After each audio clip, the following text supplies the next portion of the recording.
Elisabeth comes in and sleeps with us. He's doing it all by himself now. There we go. Look at that. Hey, you want to play? What's your name? And Elisabeth or Jacob will just kind of stare at them. Try not to cry about it because it's so, This morning I went and was changing the sheets on my bed. Jakey. Where are you going?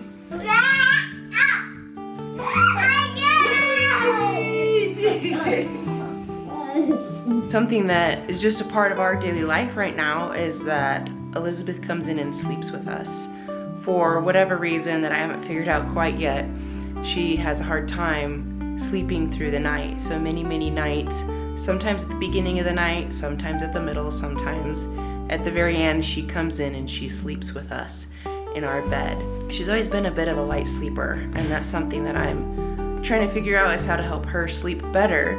But I do feel like being able to be close to mom and close to dad is something that's really calming and regulating for her, as when she crawls up in bed with us, we're able to rub her head and cuddle her and help her relax.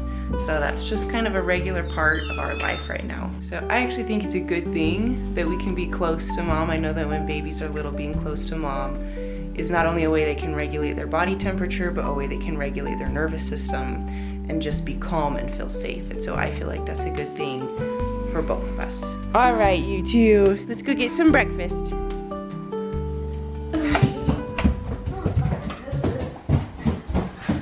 And if you want to make sure that you don't miss the next video, make sure that you like and subscribe.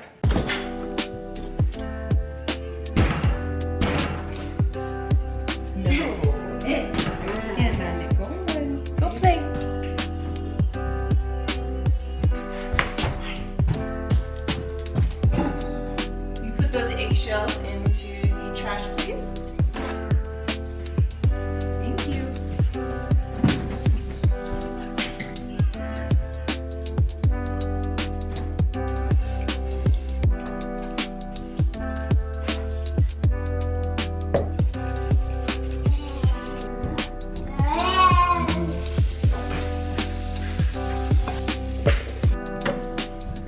So I gotta brag about Michael for a minute. It's been a bit of a stressful morning. I was in the back of the house and I came out into the front of the house and I noticed that it's quiet. Look around and I noticed that Michael has taken Elisabeth and Jacob outside and he's got their shoes on and they're biking, and he's like, you know what, Mom, I'm gonna go ahead and just take them for a walk because you looked stressed this morning and so I want to try to help you out. And like, anyway, I'm trying not to cry about it because it's so I don't know, amazing, so amazing.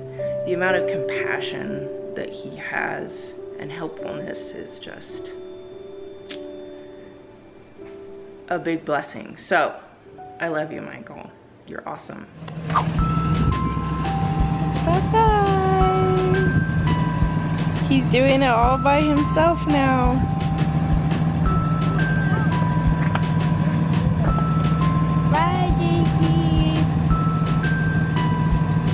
All right, so my mother-in-law has been traveling a whole bunch, which is so fun, but she planted a garden and right now it's producing a lot of tomatoes, and she's allowing us to go over and take from the harvest because she has been out of town and is unable to do it. So we are very grateful and blessed to be able to get all these tomatoes. So we're gonna go pick them.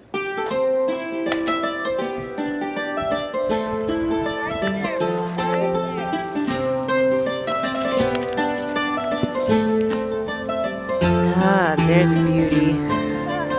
Here, Elisabeth, will you put this in the basket? There we go. Okay, pick up the basket. Can you be our basket carrier?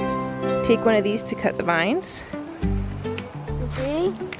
Ooh, yeah. That one's not quite ready. Nice, beautiful. Beautiful. Okay, let's put them in the basket. Here comes our basket carrier. This is what homegrown tomatoes look like. Not the ones from the store. All the ones from the store all around. These look like pumpkins. Okay, set them in nice and soft. Looks like the crop got run got a little run over with vines, but it still is producing a lot. So Michael is our main cutter, finder and cutter. Elisabeth is our gatherer.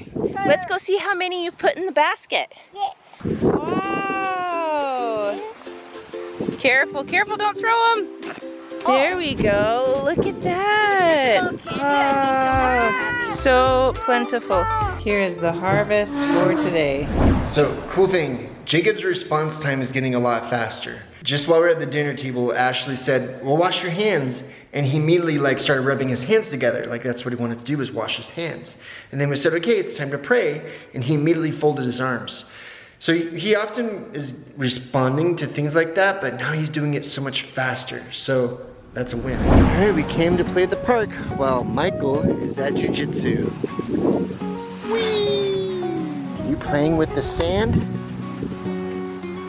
Oh, you're picking up the sand. Nice.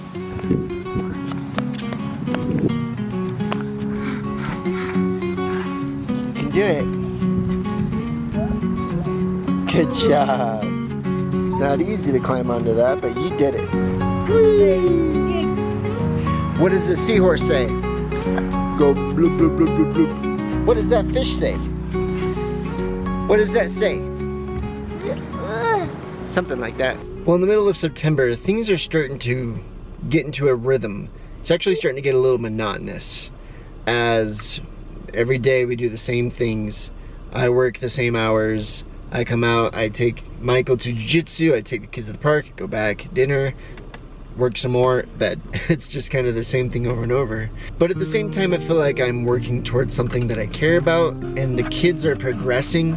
Every day they're just doing these little special steps that sometimes are hard to notice when you're right in front of them. That's why it's good to have footage. Well, we left the park because Jacob was getting into someone else's crib. Once he's fixated on something, he doesn't want to stop. So it happens often that we have to leave a park early or a public area earlier than we'd like, because it's usually Jacob is getting into something. And of course, he doesn't mean it in any bad way. He just doesn't know. It's also sometimes tricky when kids try to play with them. And then it's always this interesting interaction where they come and say, hey, you want to play? What's your name? And Elisabeth or Jacob will just kind of stare at them. Well, Elisabeth will stare at them and say hi, and Jacob will just ignore them and run and just go play by himself. And the kids always kind of have this moment where there's like, what's your name? Okay, bye. And then they go and play. It's a peculiar interaction. They're not doing anything wrong.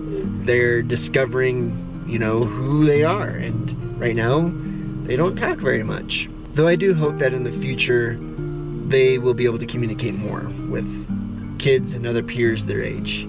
But if not, then we will continue to love them the same where they are at.